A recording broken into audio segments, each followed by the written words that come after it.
estaremos na quinta-feira normalmente. Assim espero em Deus, né? Assim, se Ele nos permitir, aqui estaremos normalmente. Muito bem, meio-dia, Caio Uncle Sam Bortolation já se apresenta aqui para o colóquio desta terça-feira. Como vai você, Caio Bortolã? Bom dia, Caio Ivan. Bortolã e seu celular que ele manuseia habilmente. Bom dia. Bom dia, não. Boa tarde, né, Ivan? A você pode ser, boa tarde. e a todas as pessoas que nos ouvem e veem. Eu recebi um post. Não. Eu fui marcado numa publicação do Ricardo Garcia de Souza, socialista de iPhone. Socialista de iPhone? Socialista ou comunista, assim como você.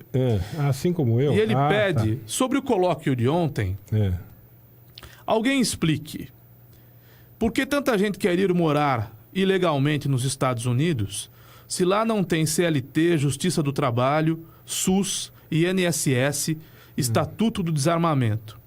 E, ao contrário, tem prisão perpétua, pena de morte e menor criminoso é tratado como adulto. Me expliquem como alguém foge do paraíso para ir morar na opressão. Eu tenho a impressão que o Ricardo Garcia de Souza, caso ele exista, caso ele não seja um perfil fake, um perfil falso, tenho a impressão que ele está fazendo aqui uma ironia, né? Ironia fina, não, porque ele tá fazendo um país que não tem justiça do trabalho prova, não tendo justiça do trabalho, o quão evoluído é. Porque o Brasil tem justiça do trabalho e o Brasil é o recordista mundial em processos na justiça do trabalho. Então, o país que não tem justiça do trabalho prova o quão evoluído é. Que não tem SUS prova o quão evoluído é. Que não tem INSS prova o quão evoluído é.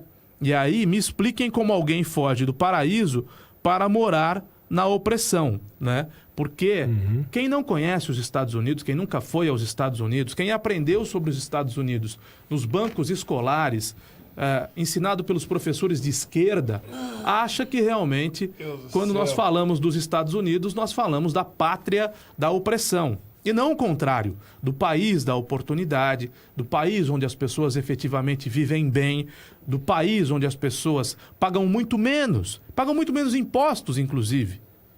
E vem os impostos que pagam, porque quando você compra um produto nos Estados Unidos, vem detalhado na nota fiscal quantos % de imposto você está pagando. E você vê para onde vão esses impostos. Então, para as pessoas que foram educadas nas escolas, com os professores, de vieses esquerdistas, como há muitos, a grande maioria por aí, nas escolas públicas, nas faculdades públicas, como a Unicamp é o melhor exemplo, viver nos Estados Unidos é viver numa pátria opressora, porque os problemas do Brasil, para esse pessoal que foi educado dessa forma e que vive nos anos 60, são todos ocasionados pelos americanos. Eles acreditam nos seus devaneios que os americanos estão preocupados com o Brasil.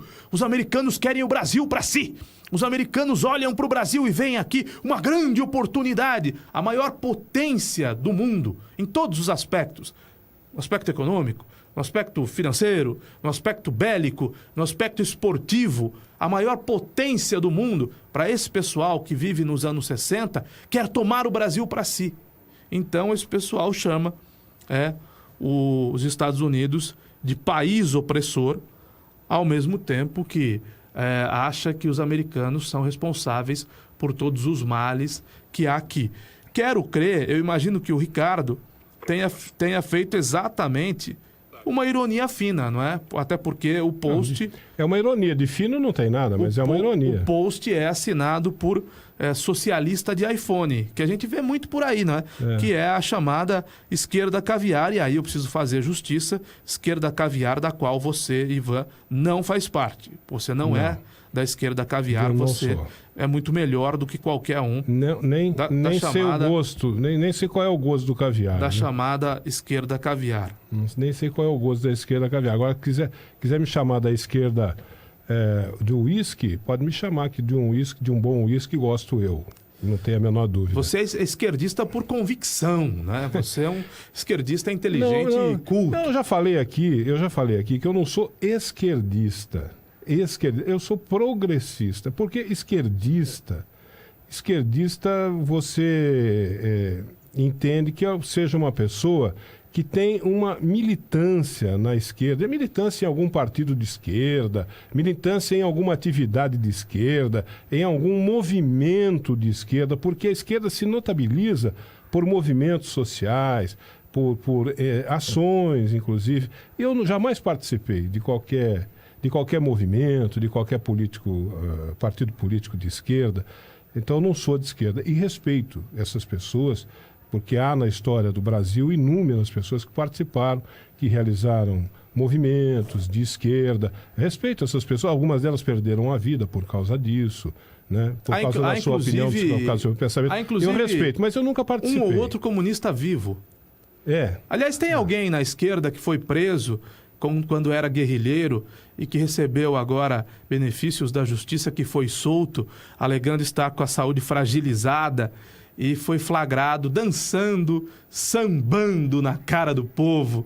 Mas para os petistas, ele é herói do povo brasileiro. Para mim, ele é o maior bandido desse país, pareado com o senhor chamado Luiz Inácio Lula da Silva. O senhor José Dirceu, o cérebro do Lula, né? O cérebro do Lula, que foi preso, que foi pego no mensalão, que foi pego de novo na Lava Jato, está solto e circula aí pelas redes sociais um vídeo dele dançando, sorrindo, gozando de plena saúde. Esse guerrilheiro que lutou pela democracia. José Dirceu, herói do povo brasileiro. Herói do povo brasileiro. O José Dirceu é um cara que teve uma participação importante na época da ditadura militar, na luta contra a ditadura militar, ele teve uma participação importante. E ele, quer dizer, importante, mais ou menos importante, né? Porque ele teve uma participação na luta pela redemocratização do país, mas não era assim uma figura exponencial, né, do movimento contra a ditadura. Era sim, senhor, tanto é que fugiu, tanto é que passou por algumas cirurgias plásticas, tanto é que viveu clandestinamente, mudou de identidade. Mas ele não era sim, senhor, figura-chave das guerrilhas, ao lado da companheira de armas Dilma Rousseff. Ele não era. Ao lado da companheira de armas Dilma Rousseff. Ele não era, nem ela e nem ele, eram figuras exponenciais da luta contra a ditadura e da redemocratização do país. Tanto que ele esteve naquele voo quando houve um sequestro de um embaixador norte-americano.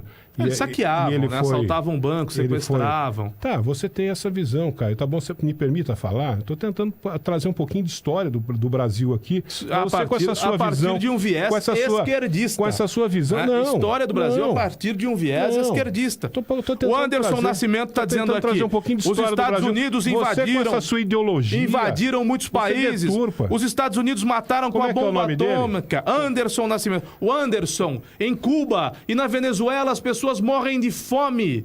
Eu não sou a favor da bomba atômica, mas isso foi em 1945, na Segunda Guerra Mundial. Eu recomendo a você, Caio. Em Cuba e nos Estados Unidos, as pessoas morrem de fome. Aliás, aqui no Brasil também morrem. Como é que é o nome do amigo? Morrem. Anderson Nascimento. O Anderson morrem nos hospitais, nos corredores de hospitais. O Anderson Nascimento está certo. Ele está certo.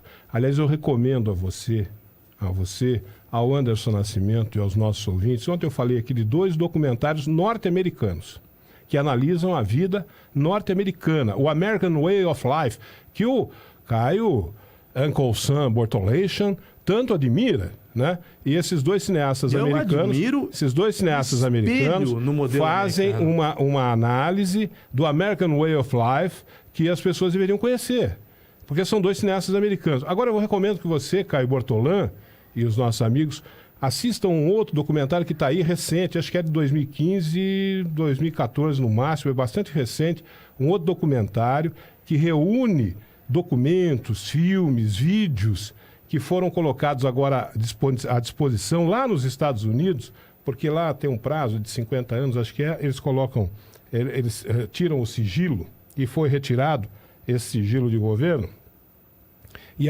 está nesse documentário recente, brasileiro, cujo título é muito legal. Um dia, como é que é? O ano... Não, o dia que durou 21 anos, esse é o título.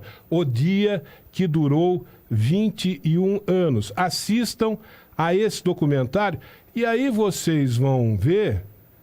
Caio disse que o Brasil não tem importância nenhuma para os americanos. Vocês vão ver que o Brasil tem muita importância para o governo americano. Anderson Nascimento é tão comunista quanto você. Ele diz aqui, a dívida pública dos Estados Unidos é de 17 trilhões e 300 bilhões de dólares. Ele foi no Google procurar essas coisas, ou então foi em algum portal, foi em algum portal de esquerda, não é? A internet procurar. É bacana por causa disso. Porque a esquerda age assim, não é? O William Vac cometeu um erro gravíssimo e foi tirado do ar pela TV Globo, com justa razão, porque cometeu um ato racista.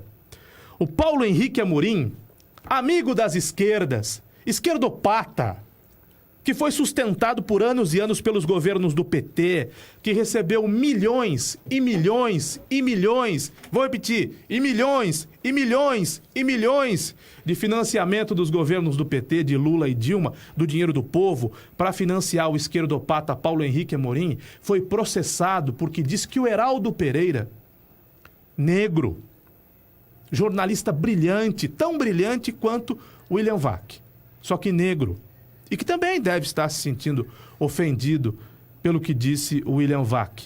O Paulo Henrique Amorim, que o Ivan vê todos os dias, que o Ivan adora ver, adora seguir. Todo dia eu vou no site dele que eu adoro. O Ivan diz publicamente, eu me divirto. Que o Ivan diz publicamente que se diverte com o Paulo Henrique Amorim. É um sarro. Paulo Henrique Amorim, esquerdopata, é um sarro. Racista, foi condenado na justiça. O Paulo Henrique Amorim condenado na justiça. Me faz rir. E essa informação o senhor não traz aos seus ouvintes. O senhor Paulo Henrique Amorim foi condenado na justiça. O senhor não está interessado porque o Paulo Henrique Amorim fala mal da Globo. Se ele foi... Na sua cabeça, se ele foi condenado, não foi condenado, não me interessa. Na sua cabeça de quem vive preso aos anos 60. Interessa que eu rio com ele, eu me divirto. Na sua cabeça de quem vive preso aos anos 60, de quem acha que a TV Globo é também um grande problema desse país. Eu acho que a Globo é uma solução. A Globo é uma empregadora maravilhosa. A Globo é a 4ª rede de televisão do mundo. A Globo é um orgulho. A Globo é um grande problema desse país quando ela manipula a informação. É um orgulho brasileiro, a Globo. Manipula a informação. É um orgulho do Brasil. Manipula. É a prova de que o brasileiro consegue fazer algo no estado da arte. O exemplo tá aí as reformas. O Brasil consegue fazer algo no estado da arte, com competência, com qualidade, com brilhantismo. A TV Globo é a 4ª do mundo. É uma empresa de televisão reconhecida no mundo todo, premiada o tempo todo, inclusive pelo seu jornalismo. Só que um jornalista da Globo que cometeu um erro sim, um ato racista lamentável, um ato racista que ele não deveria ter comentado, muito embora não tenha sido ao vivo, não tenha sido num programa de rádio nem de televisão e tenha sido divulgado um ano depois. Né? Mas foi um erro e ele deve pagar por isso. O Paulo Henrique Amorim, que o senhor tanto gosta, sustentado pelos governos do PT, agora a mamata acabou, foi condenado porque disse, sabe o quê?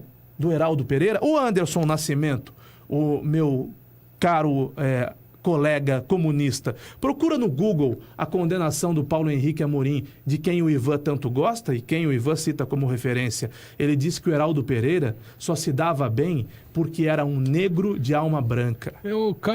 Foi condenado na justiça porque foi processado pelo Heraldo Pereira, com razão. O Paulo Henrique Amorim, a sua referência, a vossa referência, caro colega da canhota, a vossa referência, Paulo Henrique Amorim, disse que o Heraldo Pereira, negro, maravilhoso, surgido aqui de Campinas, da IPTV de Campinas, hoje apresentador do Jornal Nacional, só deu certo na Globo porque era um negro de alma branca e por isso foi condenado e por isso teve de pagar uma indenização ao Heraldo Pereira. Mas os comunistas agora, enviesados de esquerda, eles não procuram isso, né? Eles não procuram isso. Eles dão um tratamento que o William Vac merece, porque o William Vac errou. Errou feio. Mas eles não falam que o Paulo Henrique Amorim foi condenado por racismo. Por quê? Porque o Paulo Henrique Amorim é da canhota. Porque o Paulo Henrique Amorim joga com Lula, joga com o PT, joga contra a Globo.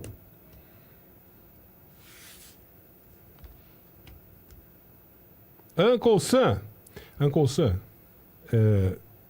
o que eu disse aqui, você vê como você é, você é igual a Globo, por isso que você gosta tanto da Globo.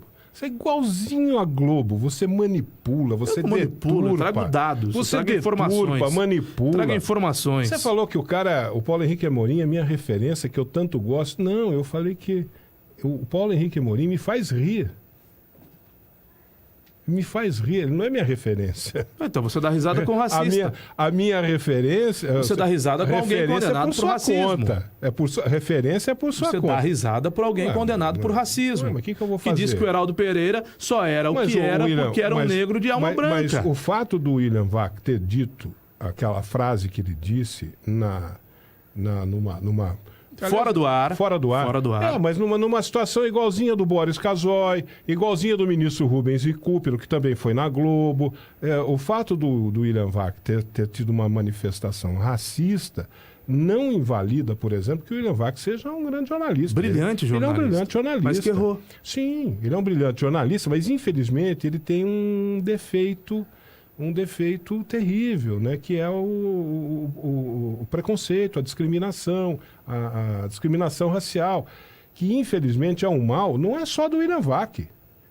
O William Vac foi apanhado nessa situação, mas se não fosse, se outras tantos milhares ou milhões de brasileiros tivessem numa condição como a dele, iriam ser apanhados da mesma forma, porque infelizmente isso é um problema sério aqui no Brasil. Por que o vazamento depois de um ano, né? Eu não faço defesa nenhuma ao William Vac, mas o vazamento aconteceu depois de um ano, depois de que 2 editores da TV Globo foram demitidos, 2 editores coincidentemente negros foram demitidos porque o PT enfiou o Brasil numa crise econômica sem precedentes. Então, lamentavelmente, as empresas de comunicação estão demitindo.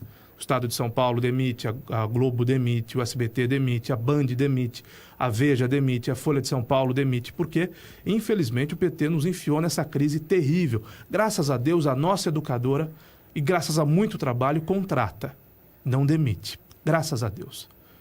Talvez seja o melhor presente que Deus tenha me dado nos últimos anos.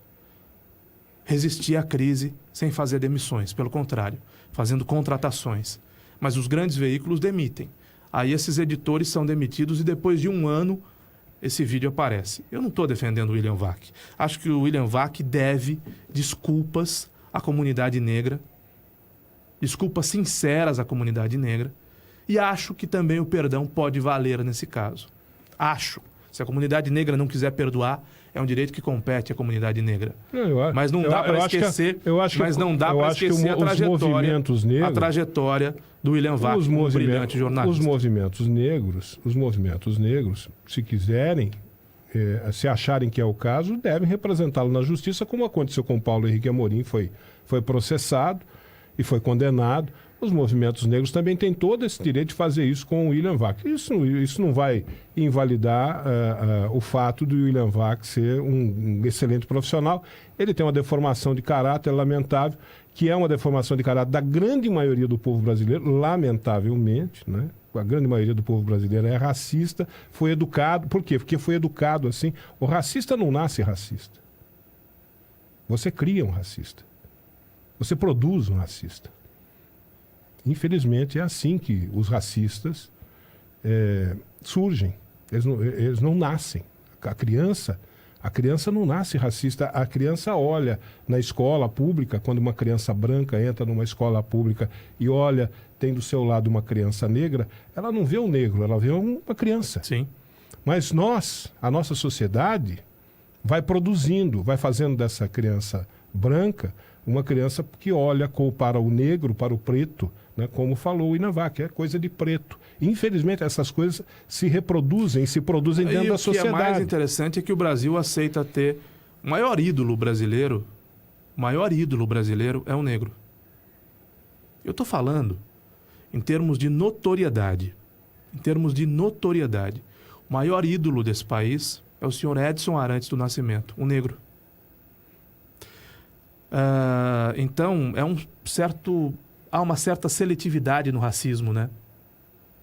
há uma certa seletividade no racismo. Quando a gente fala de Joaquim... O Pelé já foi chamado de negro... Você falou de negro de alma branca? Pelé já foi chamado de negro de alma branca porque o Pelé... Aí é que está o negócio. O Pelé é um negro que se notabiliza... É o negro mais conhecido do mundo. E nunca se envolveu em movimentos negros, nunca participou ele não foi um militante, ele não foi um ativista da causa negra, nunca foi. Mas houve casos piores. O.J. Simpson, aquele ex-atleta. O próprio movimento negro olha para o Pelé de torto por causa disso, porque ele nunca se envolveu. Mas O.J. Simpson, e ele já foi chamado de preto da alma branca por causa disso. Aquele atleta americano, ex-atleta americano do futebol americano, ex-ator, que matou a ex-esposa e o amante dela, que foi preso, não foi preso, né? Houve aquele julgamento famosíssimo na década de 90, em 1994, do O.J. Simpson, e depois ele foi preso em Las Vegas numa outra circunstância e está sendo solto esse ano.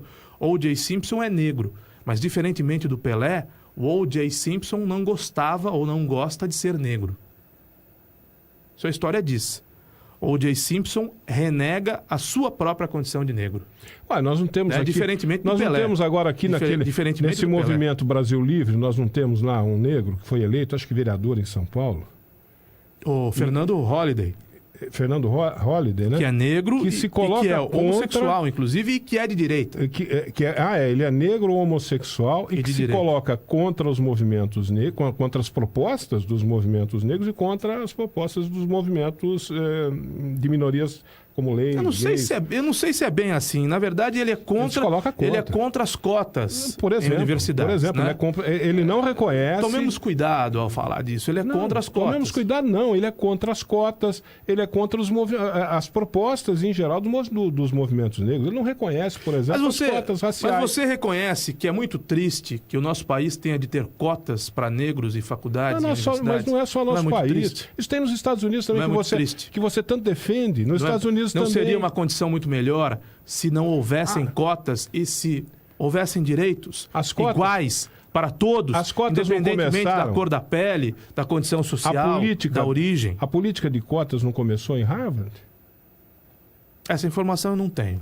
Se eu não tenho essa informação, eu não me arrisco a dizer.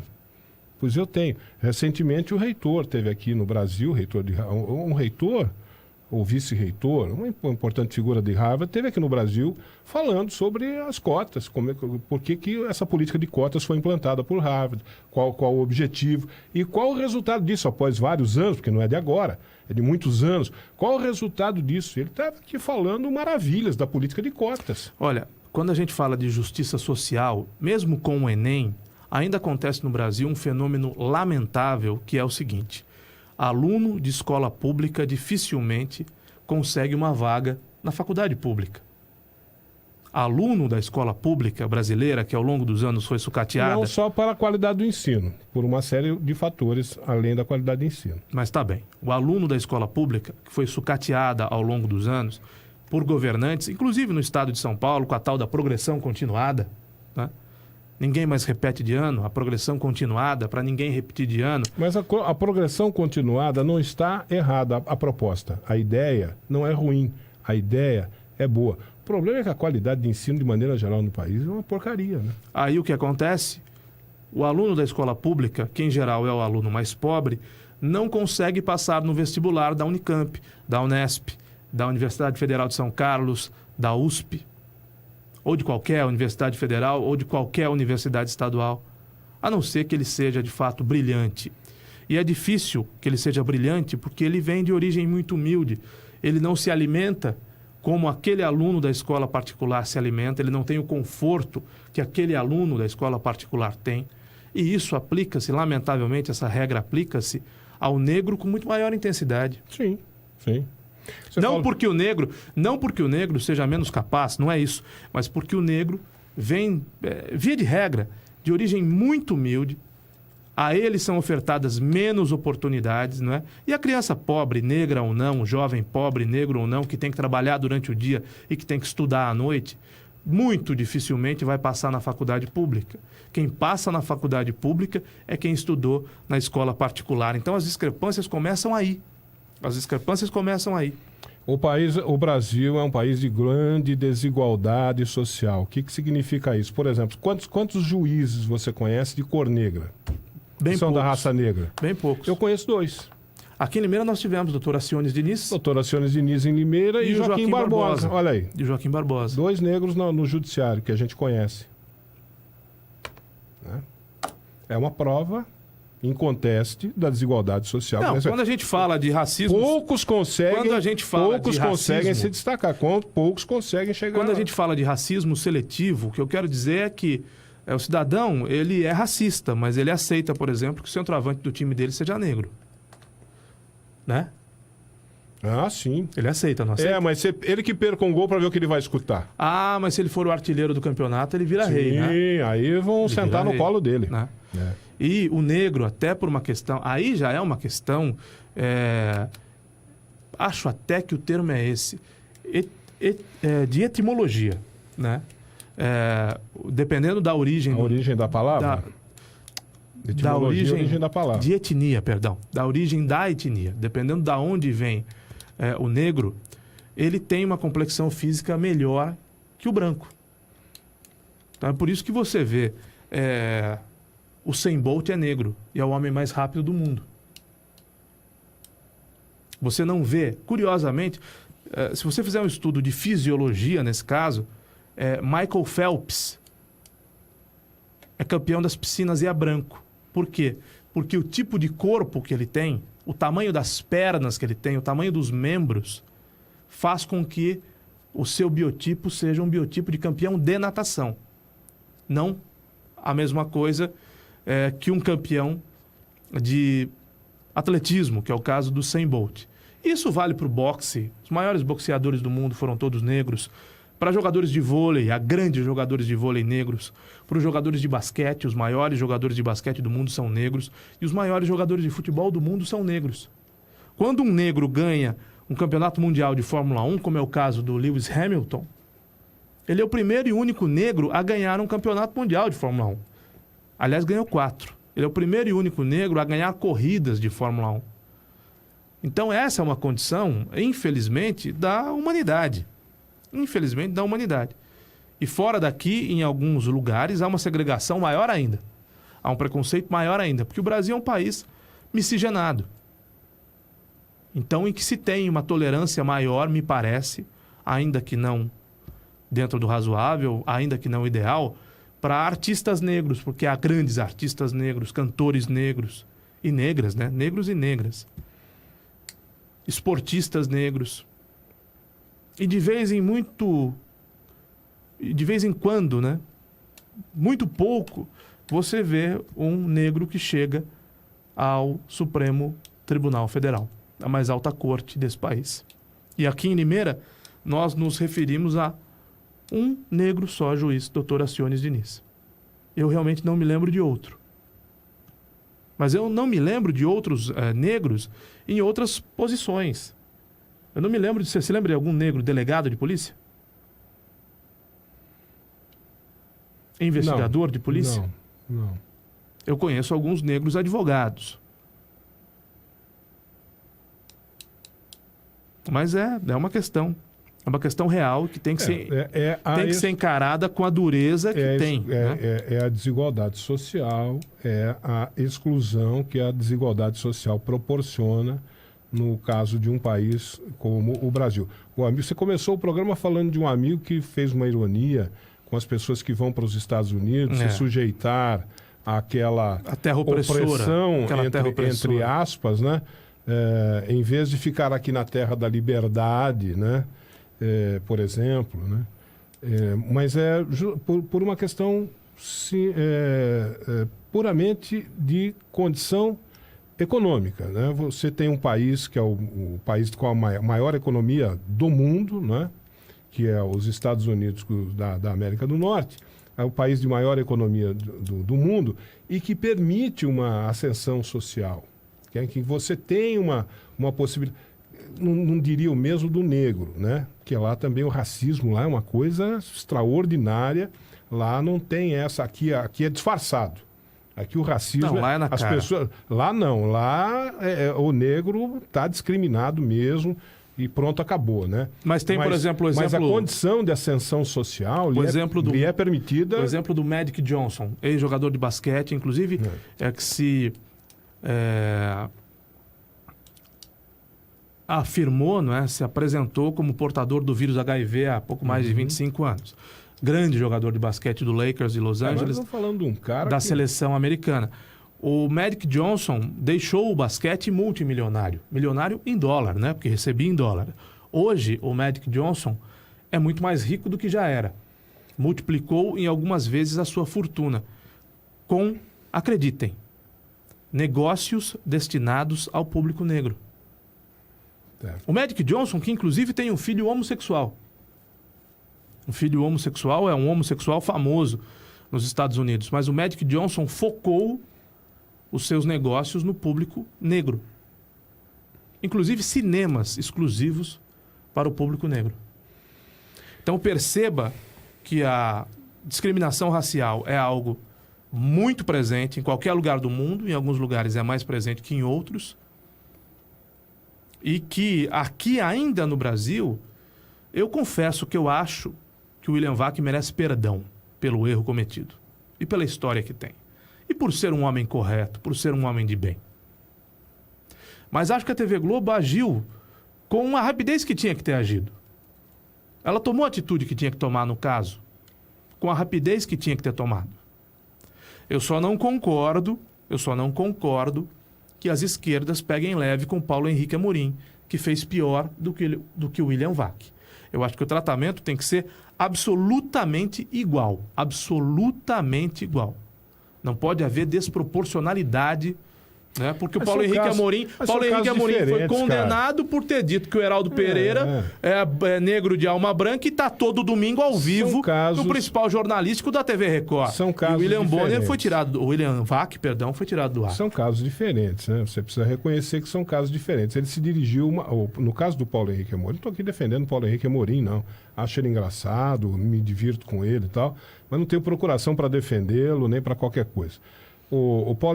São casos diferentes. Uma coisa é a manifestação do William Vac na emissora, em momentos que antecediam a participação dele na emissora, num programa. Foi um caso semelhante ao do Boris Casoy. Do Boris Casoy, que falou dos garis de São Paulo, pensou que o microfone tivesse desligado e não estava, né? O caso do William Vac é semelhante ao do Boris Casoy e diferente do Paulo Henrique Amorim, porque o Paulo Henrique Amorim se dirigiu a uma determinada pessoa, num texto publicado na imprensa, né, se dirigindo ao Heraldo Pereira. Então, e por isso que o Heraldo Pereira o acionou na justiça e ele acabou sendo condenado. Então são situações diferentes. Uma coisa é o caso lá em que um se dirige a uma pessoa determinada, uma pessoa específica, por escrito tal e coisa. E ali é uma manifestação do William Vac, como é do Boris Casoy, uma manifestação assim genérica, de preconceito mesmo, de discriminação. O que para um jornalista é um arranhão profundo. Sem dúvida. Na sua credibilidade, não é? Porque supõe-se que um jornalista não deva ter esse tipo de preconceito, de discriminação. Em lugar nenhum. Inclusive na sua vida, né? Pela sua formação, não é? Enfim, por toda a história da carreira e tal. O cara deveria ter uma mente um tanto quanto mais aberta, né? Histórias parecidas. Arejada, né? Meu colega da canhota. Histórias parecidas ceifaram, esse é o termo, carreiras de jornalistas americanos de importantes redes americanas. Não casos de racismo, mas casos, por exemplo, de assédio sexual. Aliás, o que está pipocando, né, de ator que o Kevin Spacey, né, que se declarou homossexual e que admite casos de assédio sexual. Bill Cosby, um dos maiores humoristas e uma das maiores fortunas americanas, humorista negro também. Um sucesso maravilhoso. Eu adorava ver os episódios do Bill Cosby aqui no Brasil, nos anos 80, na Bandeirantes. Bill Cosby, com 80 anos, admitindo que colocava substâncias em bebidas de mulheres para poder transar com elas. Outros atores americanos e outros jornalistas americanos que vão tendo, a partir desses desvios de conduta, né, absolutamente imperdoáveis, não é? Suas carreiras absolutamente destruídas, né? Porque hoje, meu amigo, hoje tudo que você faz está na rede. É por isso que você tem que tomar um grande cuidado com o que faz. Porque tudo que você faz está na rede. E uma vez estando na rede, a situação torna-se irremediável. Porque você não pode dizer que eu não disse o que eu disse. Né? Teve uma brincadeira ontem na rede dizendo que o perito que analisou a fala do William Bonner, do William Vac, oh meu Deus, disse que o William Vac não disse negro e disse Clayton. Não sei se você recebeu essas brincadeiras. Então, agora, segundo as brincadeiras, não há mais o chocolate diamante negro, é o chocolate diamante Clayton. Não tem mais aquela bolacha negresco, é a bolacha Claytonesco. Né, e coisas assim. O cantor do Grupo Capital Inicial não é mais Dinho Ouro Preto, é Dinho Ouro Clayton, né? Porque a internet, ela é impiedosa, E o que foi para a rede, meu amigo, dificilmente sai de lá. Então é preciso tomar cuidado com o que você diz, com o que você faz, com as suas opiniões, com as suas posturas, porque o Facebook pode torná-lo popular para o bem ou para o mal, como o colega da canhota gosta, expressão que o colega da canhota gosta de usar. Para o bem ou para o mal. Nesse caso do William Bonner, a carreira dele será... Do William Vac. Meu Deus, o que é que eu tô com Bonner na cabeça, hein? Tá vendo como é que é? A carreira do William Vac como será... a televisão dá uma visibilidade incrível pro cara. É que o William Bonner arrumou nova namorada. E nós vivemos o período das futilidades, né? A Fátima Bernardes arrumou um novo namorado. E o William Bonner arrumou... Que é da canhota. Arrumou uma nova namorada. O namorado da Fátima Bernardes é da canhota. Então, ambos separados um do outro... Mete o pau na Globo, viu? Ambos separados um do outro, arrumaram novos namorados. É a notícia. Pra você ver.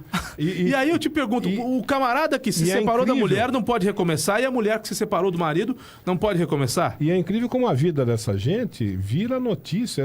Cada notícia é mais idiota, rapaz. É um negócio impressionante. O espaço que é dado na mídia para essas futricas. Não sei quem largou de não sei quem, tá com não sei quem.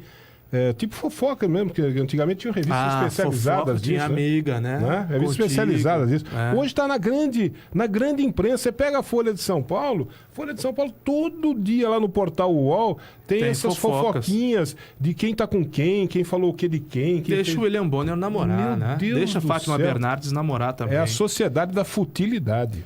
Ivan, a gente falou tanto de comunismo, dessas coisas que você tanto gosta, esquecemos de dizer que a Itália está fora da Copa do Mundo. A Itália está fora. Rapaz, e por falar em povos, nações e culturas, né? Uma coisa que me admira... Eu gosto muito da Itália, eu gosto muito da Europa. Ao contrário de você também gosto muito da Europa. Você dá grande valor... Você dá um valor imenso aos Estados Unidos. Eu gosto mais dos Estados Unidos têm lá o seu valor, mas eu dou muito mais valor à Europa. O continente, o velho continente, para mim, me atrai muito mais do que as Américas, né? A Itália em particular, porque a minha família tem essa ascendência... Nós temos essa ascendência italiana na família, né? A Itália em particular. E eu fico muito admirado agora nesses 2 jogos, inclusive, isso ficou muito manifesto, fico muito animado com aquele patriotismo do italiano. Como você assistiu o jogo, você viu como eles cantam o hino? Não, eu não assisti o jogo, mas eu fiquei impressionadíssimo com o Buffon, né? O choro do Buffon. Sim. Goleiro consagradíssimo, o melhor goleiro do mundo, talvez o melhor goleiro de todos os tempos do futebol mundial, quase 40 anos, chorando feito criança. Mas eu fico impressionado com esse patriotismo do italiano, os caras cantando o hino nacional aos berros, que nós abraçados uns aos outros ali, e cantando o hino nacional aos berros. Que nós não temos, Aqui a gente canta com a boca assim, o giro do Ipiranga. O torcedor do Palmeiras canta em cima do hino nacional. Pois é. Tá tocando o hino nacional, o torcedor do Palmeiras vai cantando meu Palmeiras, meu Palmeiras, meu Palmeiras. Isso é absurdo. Isso é um absurdo. O time tinha de ser punido, a torcida tinha de ser punida de alguma maneira. Eu fiquei emocionado de ver os jogadores italianos cantando o hino. Diria a mesma coisa se fosse do meu time. Se tocasse o hino nacional no estádio do Corinthians e se o torcedor corintiano cantasse meu Corinthians, eu diria a mesma coisa. Desrespeito ao pavilhão nacional, falta de patriotismo. desrespeito ao país, desrespeito ao hino nacional. Aí, infelizmente, a gente cai no lugar comum, mas se o Brasil fosse eliminado da Copa, será que o seu Neymar choraria como chorou o Buffon? Ou será que ele pegaria o seu carro comprado por 1 milhão ou por 2 milhões de qualquer moeda e iria logo na sequência para uma balada, cercado de mulheres e de muita bebida? É uma boa pergunta. Como reagiria Neymar? Como reagiria Neymar? Como reagiu o Ronaldinho Gaúcho nas eliminações do Brasil, quando o Ronaldinho estava lá? Ou como reagiria Romário? Né? Porque nós nos lembramos do choro do Zico. Nós nos lembramos do choro do Sócrates. Nós nos lembramos do choro do Falcão. Nós nos lembramos do choro do Cerezo. Nós nos lembramos do choro aí de emoção do Pelé, campeão do mundo. Mas, infelizmente, nos lembramos também do desdém de Ronaldinho Gaúcho, de Neymar, de Companhia Bela, né? De Companhia Bela. Mas, infelizmente, no futebol, tem torcida de futebol que canta em cima do hino nacional. Então, a gente está muito no começo. A gente tem que mudar muita coisa no Brasil. Algumas assim, bem simples, né? Algumas bem simples. Eu, por exemplo, essa é uma coisa que eu incorporaria aqui, essa coisa do patriotismo, né? Do amor pela pátria, mas verdadeiro. Amor verdadeiro, não é esse amor só verde e amarelo, né? Que você vê, por exemplo, quando os jogadores, quem não viu, veja, os jogadores da seleção italiana cantando, da forma como eles cantaram o hino nacional nesse jogo que eles foram eliminados da Copa do Mundo, né? E vai ser uma pena, sob o aspecto da sua tradição, né, da importância. Do ponto de vista do futebol, a Itália já estava ladeira abaixo já fazia tempo, né? Ia acabar nisso mesmo, né? Ia acabar nisso. A Itália foi eliminada na primeira fase da Copa do Mundo no Brasil. A seleção italiana é muito ruim. O futebol italiano passa por uma fase muito ruim, com arenas muito velhas e times enfraquecidos, empobrecidos, em comparação com os times ingleses, até os da China, né, onde a qualidade técnica é mais baixa, da Alemanha e também da Espanha. Agora, a Copa do Mundo sem a Itália é uma Copa do Mundo meio esquisita, né? Sem dúvida. A Copa do Mundo sem os Estados Unidos também não vão. E não indo os Estados Unidos, grandes patrocinadores também não vão para a Copa do Mundo. Aí os caras da FIFA vão perder grana, hein? Exatamente. Bom, nós nos vemos na quinta-feira. Quinta-feira. Amanhã estarei no Itaquerão para gritar. É campeão. Heptacampeão brasileiro. Seja feliz. Aproveite os momentos de felicidade. Já que fatalmente, né, isso deve acontecer amanhã, porque o Santos, de fato, não quis ser campeão. Meu né? Deus, nem fale. O Santos não quis ser campeão, como o Grêmio também não quis, né? Aproveite o momento de felicidade, porque a vida é isso. A vida é isso. Momentos de felicidade que aparecem de repente e a gente tem que aproveitar. Aproveite. Faça bom proveito. Bom feriado, Ivan. Um abraço. Até quinta-feira para todos.